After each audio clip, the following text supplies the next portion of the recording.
So how important is building relationships with patients at Ease Wellness or, any chiropractic facility? Can you share any patient success stories that's right off the top of your head right now? Yeah. So as far as how important it is, I think building a rapport with patients is very important. I think it's actually foundational. I agree. It's foundational. It's like, for me, it's probably the most important thing. You're establishing a relationship. 100%. And communication is kind of my superpower. Mm-hmm. So I kind of lean into that. I can literally talk to anyone at any level. I love it. You have to tailor your message. That's very important. But building a relationship with your patient, this is going to be, I don't know, maybe odd or unpopular, but the patients come for how you make them feel in many ways, right?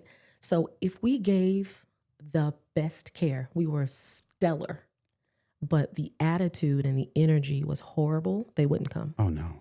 There's nothing we can do to a patient that they could feel amazing when they leave. But if they don't feel cared for, they're not ever coming back. They're never coming back. So aside from, being inauthentic, because I don't believe in that, but I'm kind of like, I'm a little bit overly solicitous with our patients. I love leaning in and making them feel cared for, remembering conversations that we had previously. Right. Again, that's just the way my brain works. But letting them know that I heard them the last time I saw them. I didn't forget something that they told me.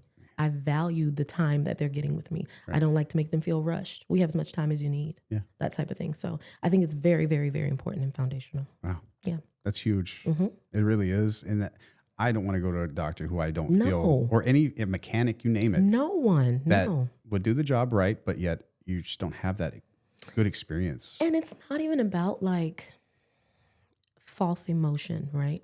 There are industries, this is a little bit of a tangent, but there are industries that have higher levels of depression because they're forced to emote all day, right? So it used to be flight attendants. Flight attendants had really horrible, right?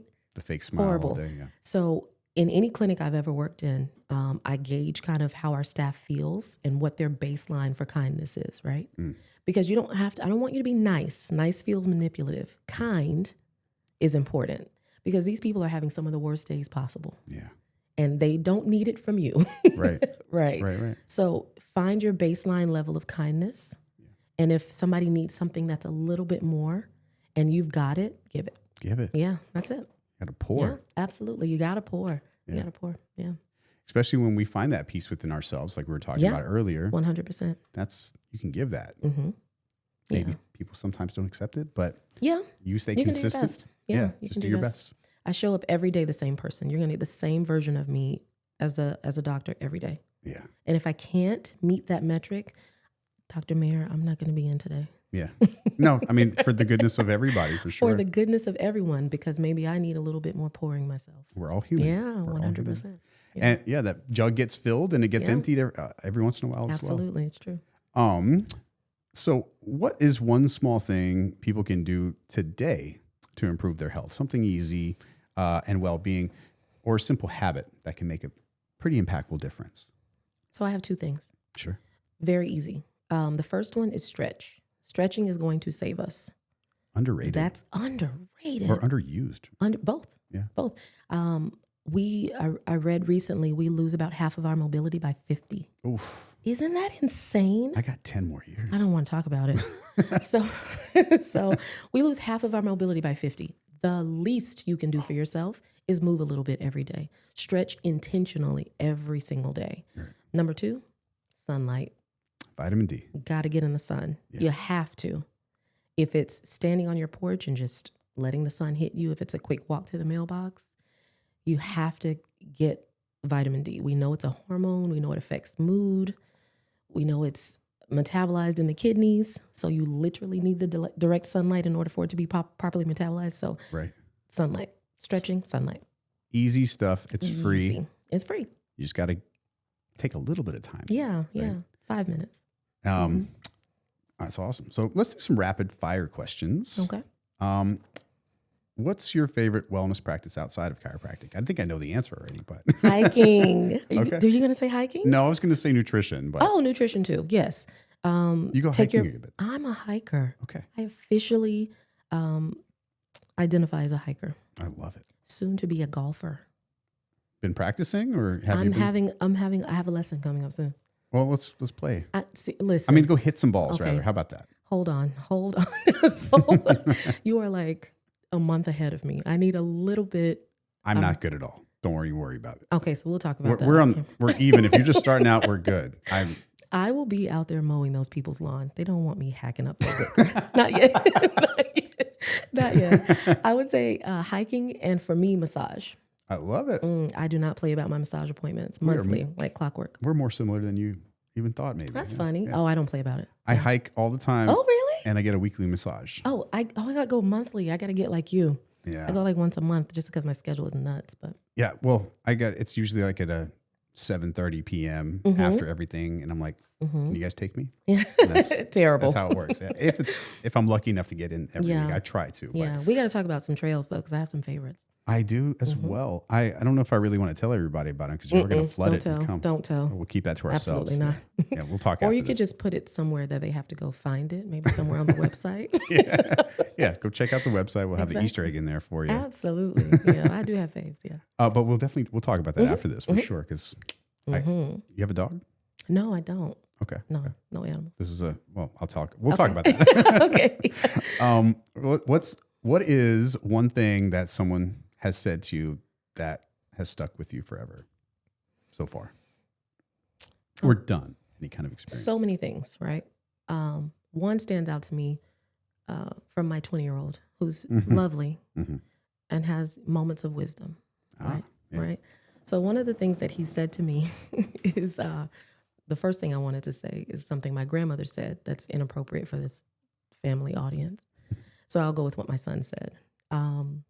My son said, money will not unlame you, right?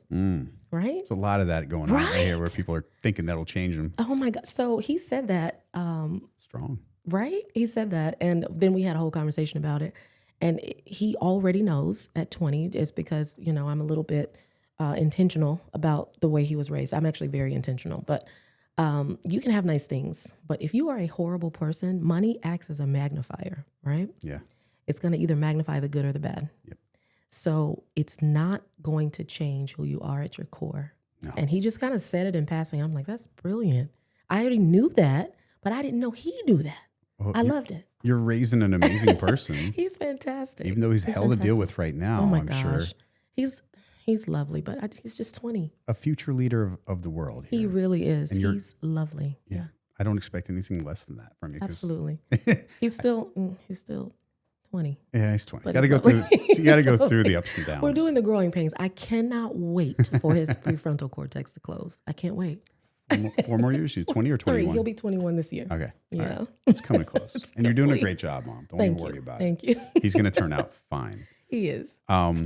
Let's dive in a little bit more. So if you could have any superpower, I like this one here. If you could have any superpower, what would it be? Teleportation. I'd like to be anywhere I want to be instantly. I would love that for this to be like something altruistic and like, I would help, I would not. I can help in other ways. Teleportation is for me because sometimes I just want to be on my mom's couch real quick, right? That's awesome. I love her. She's my favorite.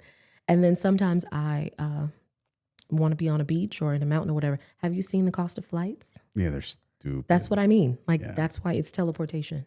Yeah. Smart. That's it. Okay. Yeah. Cool. I like that answer. This is an interesting one too. We're 80s babies. Yeah. Who's your favorite cartoon character? Not necessarily from the 80s, but like. Yeah. So this is going to age me. I really like Jessica Rabbit. Dang. Okay. Right? Okay. I like her because she made an interesting choice in who she married. I love that she chose a goofball that can make her laugh. I think that's excellent. I think, keep it light and playful. Absolutely. And life is a little easier to get through. Yeah, and he was obsessed with her, and that's always nice. Yeah. Oh, Roger Rabbit. Yeah. Love Jessica.